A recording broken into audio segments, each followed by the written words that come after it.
Hello, good afternoon. So guys, no, umuulan pa rin. So nung stranded, hindi tayo nakapasok. Tapos ngayon nakiusap tayo kahapon, tapos nakiusap tayo ngayon para maka-duty tayo. Ito, ano tayong uniform, pag naubusan dahil tagulan, hindi tayo nakapaglaba dahil ng time na nag-day off ako or nag-absent ako ay tawag nito, may nilakad ako importante sa housing. Ngayon, Pag-ibig housing loan. Yan. Tapos, ko tayo, tapos bigla naman tayong tinamaan na parang trangkaso kasi naulanan nga tayo nung time na nag-absent tayo or nakiusap tayo. Ayun, so kanina nabalis pa tayo, tapos ngayon parang tinuloy. Medyo okay naman na, nawalan yung pagkailo ko din nabalis ako kanina. Tapos ngayon, siyempre medyo malabig yung likod natin. Ayun, sas naman natin ang gawin. Medyo masama pakiramdam pero kaya naman kasi ayaw ko mapahiya doon sa pinakiusapan ko kagabi para lang maka-duty on kasi dapat ngayong araw na to hindi off ako. Yun, guys, kaya naman. Pag hindi naman kaya, so siyempre kailangan natin sabihin yung kung ano man ang katotohanan o yung totoo ng iyong nararamdaman. Ganun lang. So ingat tayo lagi, no? Umuulan po sa Lakes, south or northbound ay laging kapag bumabaha or malakas ang ulan, continuous mga 1 week, 3 days, 4 days.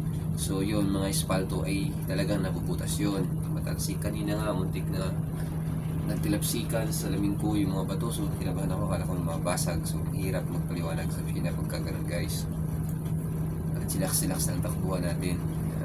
Dapat lagi kang yung mata dapat lagi nasa unahan. Yun lang, gusto ko lang ipaalam sa inyo na medyo sa mga ating pakiramdam at dun sa naninira sa akin, peace na tayo, bro.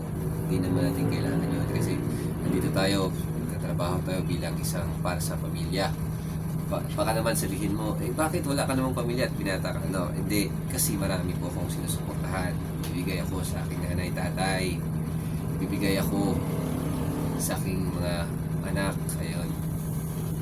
Tapos, may mga inaayos ako kasi gusto ko sa pagtanda or kahit kasi galing sa mahirap or mahirap talaga tayo.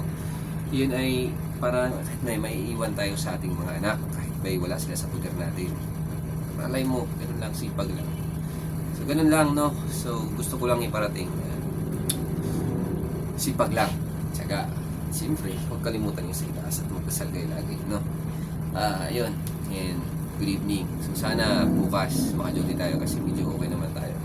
So kailangan nanghingi pala tayo, guys, no? Gusto ko lang nanghingi tayo ng pagkain doon sa lagi natin nagbibigay ng pagkain. Alam niyo na yung kung sino or hindi ko na sabihin or babanggitin.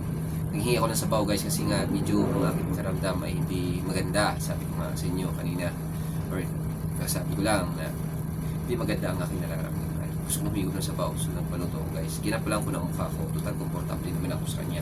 Kasi kung utang na loob ang pinag-usapan, guys, malaki yung utang na loob ko doon. Ganun lang. And peace. Ingat kayo, guys.